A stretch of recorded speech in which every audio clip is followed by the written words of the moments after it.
aí diz exatamente o seguinte: o presidente disseccional, o examinador não usa conselho, mas o correto é usar conselho.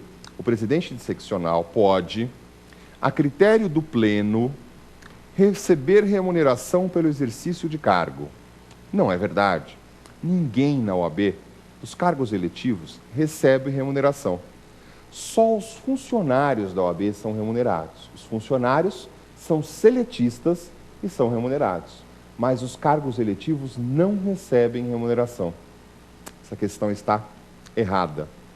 A próxima alternativa que nós temos diz o seguinte: o Conselho Seccional é órgão do Conselho Federal. Essa é típica, uma alternativa absurda. Toda questão você vai encontrar uma assim. Se você estudou com a gente no programa de hoje, você viu que Conselho Seccional não é órgão do Conselho Federal.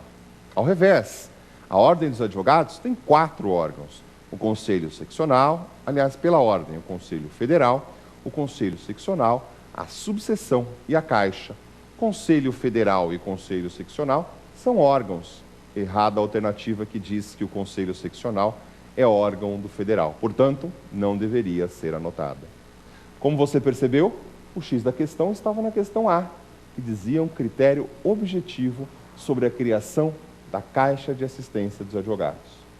Fácil, né? Vamos para a próxima? A nossa próxima questão é do exame OAB-CESP de 2007.1. Foi o primeiro exame do ano de 2007. No que se refere à organização da OAB, assinale a opção correta. Qual das 4, portanto, é a opção correta? A questão que marca a opção correta deve ser sempre observada, já que você tem que ler as 4 alternativas, diferente da primeira questão, tem que ler as 4 alternativas e identificar dessas 4 qual é a correta. Portanto, muita atenção. A mesma atenção você deve ter quando pedir para anotar a questão incorreta. Você leia as 4 alternativas e assinale qual delas não está certa. Parece um absurdo, né? Marcar a que não está correto significa acertar a questão, já que o exame pedia opção incorreta. Nesse caso, nós temos 4 alternativas e vamos identificar qual dessas 4 alternativas é a correta. Vamos à alternativa A? Muito bem.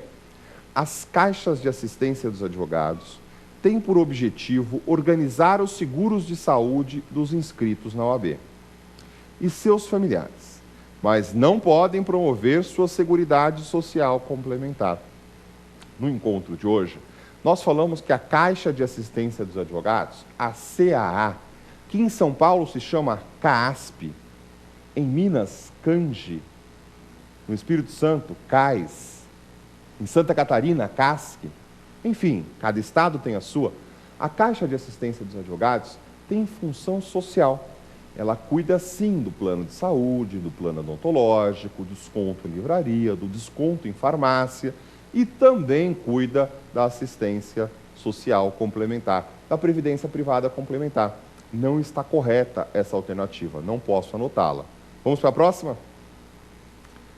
A letra B diz: a área de subseção, a área da subseção do Conselho Seccional limita-se à do município em que estiver situada. Observe, a área da subseção do Conselho Seccional limita-se ao município. Pegadinha típica de prova CESP. Como nós estudamos aqui, o município não é necessariamente uma subseção. A subseção pode ser um município, mais do que um município, por exemplo, vários municípios formam uma subseção, ou menos do que um município, por exemplo, um bairro pode formar uma subseção. Então, não está correta a assertiva que diz que a subseção se limita à área de um município. Não anote essa. A letra C diz: o presidente do Conselho Federal não precisa ser conselheiro federal eleito. Interessante essa alternativa. Preste atenção, a eleição ocorre no Conselho Seccional. A chapa é do Conselho Seccional. Cada Conselho Seccional elege 3 conselheiros federais. É isso mesmo. Na hora de eleger o conselheiro federal, ele é eleito no Estado e sai do seu Estado para compor o Conselho Federal. O exame chama isso de delegação. O Conselho Federal é formado por conselheiros federais das delegações dos estados, 3 por estado. Só que o presidente do Conselho Federal não precisa ser um conselheiro federal eleito. Portanto, quando a alternativa C diz que o presidente não precisa ser conselheiro federal eleito, está correta a alternativa C. Esse é o X da questão. Deveria ser anotada essa alternativa, portanto. Vamos à última alternativa, a letra D. O presidente do Instituto dos Advogados Estadual é membro honorário e tem direito a voto e voz nas reuniões da seccional, pois o Instituto é órgão da OAB. Você, que assistiu conosco o programa de hoje, já teria plena convicção de que essa alternativa está incorreta. Por quê? Porque você está credenciado para dizer que o Instituto dos Advogados não é órgão da OAB. A OAB é composta de 4 órgãos. Vamos repetir? Conselho Federal, Conselho Seccional, Subseção e Caixa. Portanto, o presidente do Instituto dos Advogados não tem direito a voz e voto. O presidente do Instituto dos Advogados é mero convidado no Conselho Seccional.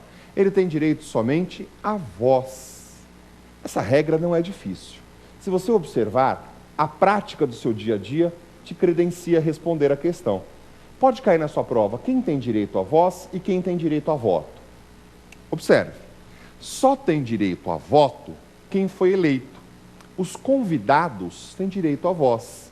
Pense nisso na sua prática. Quando você convida alguém para ir na sua casa, esse alguém pode decidir qual é o jantar?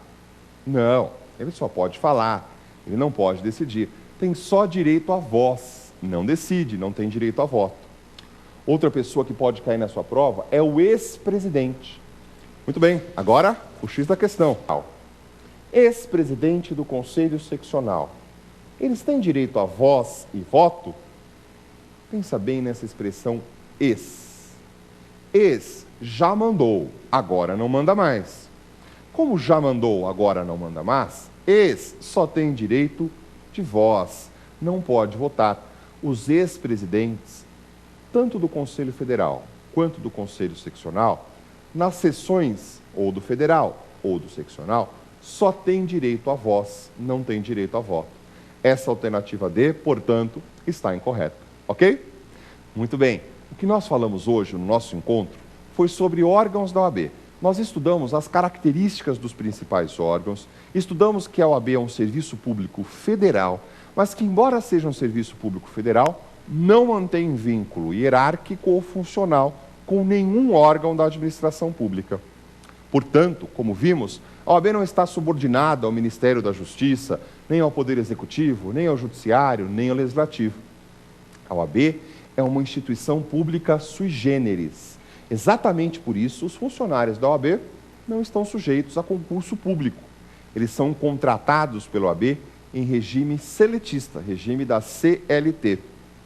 Também estudamos hoje que a Ordem dos Advogados do Brasil tem imunidade tributária total e que ela não recolhe tributos dos seus bens, serviços ou rendas. Uma excelente vantagem para a OAB, não é mesmo? Você viu comigo que é competência do Conselho Seccional fixar o valor da anuidade dos advogados. É o Estado quem fixa esse valor.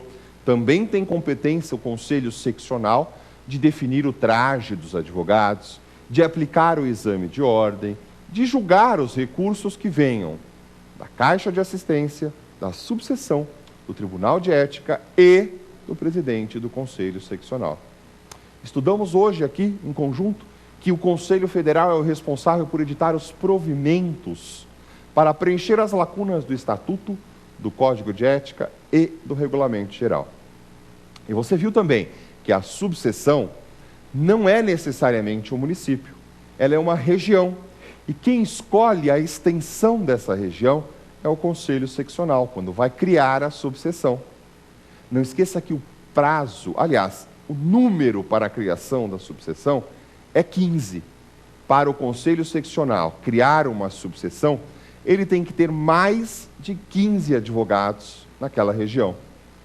Um número muito parecido é do Conselho Seccional com relação à Caixa de Assistência dos Advogados. Para que o Conselho Seccional possa criar a Caixa de Assistência